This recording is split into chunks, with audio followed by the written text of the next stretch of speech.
Salve pessoal! Hoje nós vamos falar sobre o resultado da Klabin, que a meu ver veio horroroso, tá? Um resultado muito ruim, queda de receita, aumento do lucro na receita líquida, queda do EBITDA, queda da lucratividade, aumento de endividamento tanto de curto prazo quanto de longo prazo. Nós vamos falar sobre cada um desses pontos com calma, com detalhe, aqui nesse vídeo. Já curta o vídeo, dê o like, curta, compartilhe, se inscreva no canal e vamos lá. Estamos aqui, como sempre, no site do Valor em Dia e vamos em Klabin. Como sempre, o nosso contexto de mercado para a empresa, o relatório trimestral, ó, só você clicar aqui e abrir, que vai estar tudo aqui discriminado. E vamos aos nossos números. Vamos lá, eu vou voltar nesse site aqui, nessa etapa aqui depois. Eu quero vir aqui, primeiro aqui, tá? Vamos analisar aqui a receita por mercado e o lucro, e depois nós vamos na discriminação do perfil da receita da empresa. Vamos lá, mais uma vez, é só clicar aqui no terceiro trimestre de 23 com o terceiro trimestre de 22. Então a gente já observa aqui que não veio muito bom, né? Algo de errado não está certo. No terceiro trimestre de 23, a receita veio 4,4 bi contra 5,5 bi do trimestre anterior. Então, de cara, nós já temos aí, olhando aqui a continha, já temos aí uma queda de 20% na receita. 20% na receita numa empresa do tamanho da Klabin é bastante coisa, tá, pessoal? Olhando aqui a receita por mercado, nós vemos aqui que mercado interno e mercado externo. No mercado interno, a queda da receita foi de 36,5%. Foi muita coisa aqui. O mercado interno, aqui o Brasil tá muito duro com a empresa. A queda da receita no mercado externo foi de 7,6%. Também não foi agradável, mas o mercado interno tá muito ruim para a empresa. Analisando aqui a lucratividade. Vamos analisar a receita. Nós já observamos aqui a queda na receita e a receita por mercado. Agora vamos discriminar a receita aqui. Olhar o perfil da receita da empresa. Essa aqui são os principais produtos que a Klabin comercializa, tá? Papel, celulose, embalagem e florestal. Desses quatro, a gente já pode de cara observar que papel, celulose são... embalagem aqui também tá bem relevante. Tá inclusive bem parelho com papel. No terceiro trimestre, a gente vê que a queda da celulose foi a mais relevante. Você teve a queda aqui, ó, da embalagem, teve uma queda aqui importante, mas celulose saiu de 2 bi no terceiro trimestre de 22 para 1,3 bi no terceiro trimestre, no intervalo de um ano. A queda foi de 33,5%. Nossa, foi muito grande essa queda, né? Você teve uma queda muito grande no mercado interno e você teve uma queda muito grande no principal produto da empresa, que é a celulose. Por isso que a receita da empresa veio muito ruim. Nossa. E você ainda teve, somando isso, queda no volume de vendas. Então, deixa eu fazer um resumão aqui para vocês. A Klabin, ela exerce o comércio tanto no mercado interno quanto no mercado externo. No mercado interno, veio muito ruim o resultado, tanto no principal produto da empresa, quanto no volume de vendas. E você vê que o mercado interno foi extremamente duro com ela. Vamos analisar aqui agora a lucratividade. Estamos aqui no lucro líquido e lucro bruto. O lucro líquido, que a gente vai falar aqui, ele teve uma queda de 86,5%. Saiu de 1,9 bi para 300 milhões. 258 milhões, né? 0,3 aqui por causa do arredondamento. Saiu de 1,9 bilhão para 258 milhões. Nossa, foi um resultado horroroso. Então vamos continuar aqui com os custos. Terceiro trimestre de 22, terceiro trimestre de 23. vocês podem observar que eles ficaram praticamente estáveis. Você teve aqui em 2022 3,1 bi e agora, no terceiro trimestre de 23, 3,2 bi. Teve um aumento aí de 2% mais ou menos. Só que qual é o preocupante? É o custo como percentual da receita líquida, porque ele é um dos indicadores de eficiência da empresa. Porque se você aumenta os custos, mas reduz o percentual deles da receita, significa que você está mais eficiente. O que não foi o caso aqui. Você teve um aumento dos custos e um aumento maior ainda do percentual deles, o peso deles na receita.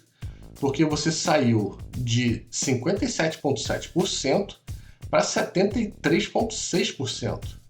Então você teve um aumento aí consultando a colinha aqui, de 16 pontos percentuais.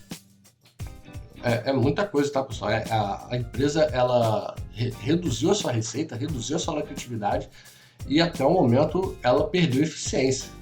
Ela aumentou levemente os custos, mas eles impactam muito na receita.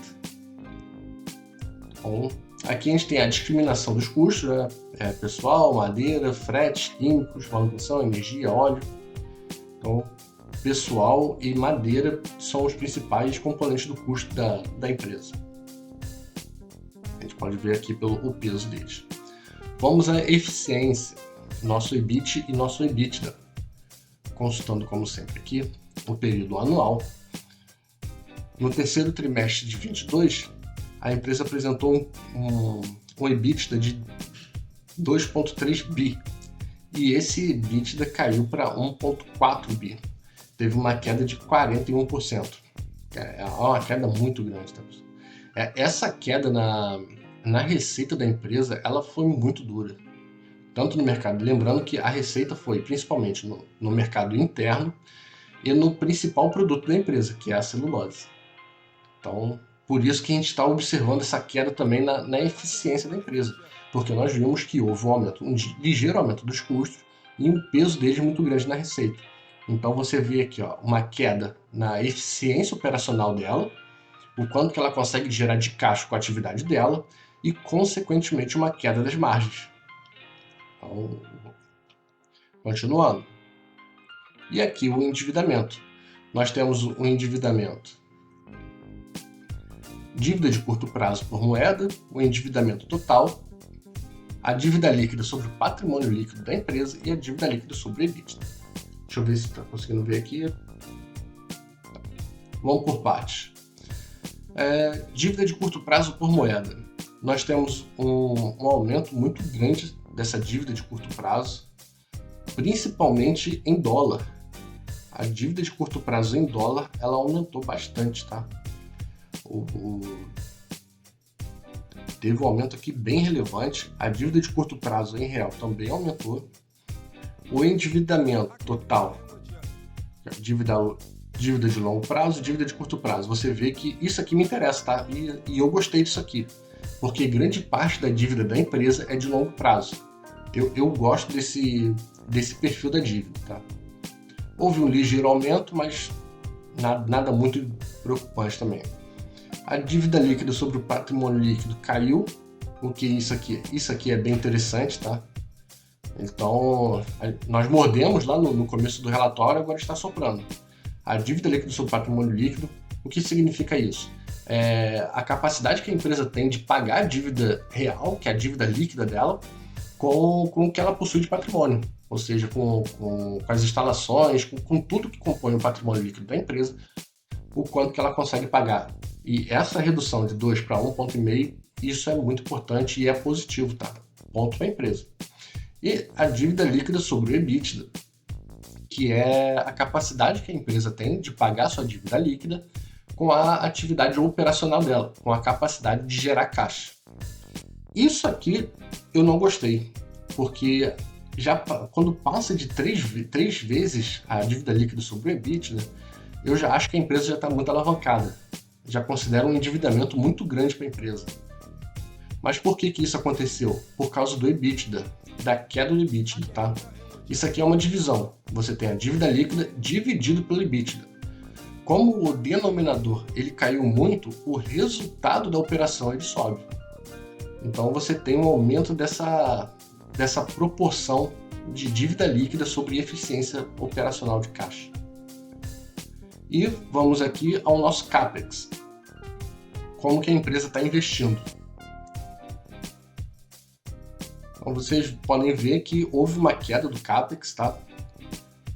De 1,6 bi para praticamente 1 bi, uma queda aí de 35%. Eu olhei aqui minha colinha. E o percentual do CAPEX na receita ele também caiu, embora ele seja bastante alto, tá? De toda a receita, hoje 24, quase 25% é voltado para investimento. Isso aí é bastante importante para a empresa, visto que ela precisa de muito CAPEX, dado ao mercado que ela tá inserida. Então eu gostei desses números. Essa variação aqui do CAPEX, aqui vocês podem ver que ela é normal, tá? Vocês têm alguns picos de investimento, mas é para fazer alguma aquisição, fazer alguma compra, algum investimento realmente muito relevante que vai alavancar o operacional da empresa. Então você tem essa variação normal aqui do CAPEX. Você vê que ele está aqui, ó, bem comportado, a CAPEX como percentual da receita. É sempre ali praticamente a mesma coisa, fora alguns não recorrentes. E aqui é a discriminação de para onde que vai esse CAPEX. Deixa eu selecionar aqui o período. Você vê que a maior parte do CAPEX ele vai para manutenção. E você tem um direcionamento bastante importante para esse projeto Puma 2 aqui, que é um projeto da Klabin que promete, pelo menos, alavancar a produção de celulose da empresa. E aqui, por fim, a gente vê um dos grandes vilões da empresa, que é o preço médio líquido do papel, preço médio líquido da celulose. E você vê que o preço da celulose ele caiu demais. Olha o quanto que ele caiu.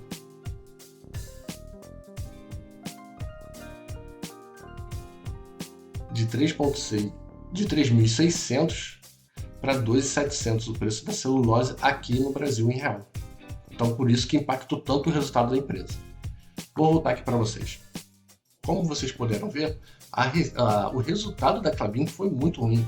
Teve queda de receita, aumento dos custos com participação da receita líquida, queda do EBITDA, queda da lucratividade, uma queda muito grande, teve um leve aumento do endividamento, e no mercado as ações não caíram tanto. Por que isso acontece? É por causa da expectativa de mercado. O preço da ação ele é composto por dois grandes grupos: resultados entregues e expectativa do mercado sobre esses resultados. Se o resultado veio bom e o mercado esperava que o resultado fosse bom, o preço tende a subir. Se o mercado veio bom, mas o mercado esperava que ele viesse melhor, o preço da ação tende a cair. Se o resultado da empresa veio ruim, mas o mercado já esperava que ele fosse ruim, aí tá tudo certo. Então, tanto que no mercado a ação caiu ali, acho que 1 ou 2% no máximo, em determinado ponto do pregão. Então, o que eu queria fazer é justamente dar um panorama para vocês geral de como vocês podem olhar para a empresa, tá? Não é a única forma, tá? Mas é uma das formas que você pode olhar para a empresa. Existem muitas outras coisas para serem analisadas, mas espero que esse vídeo, junto com os relatórios e junto com os gráficos, ajude nos seus investimentos, ok? Um grande abraço.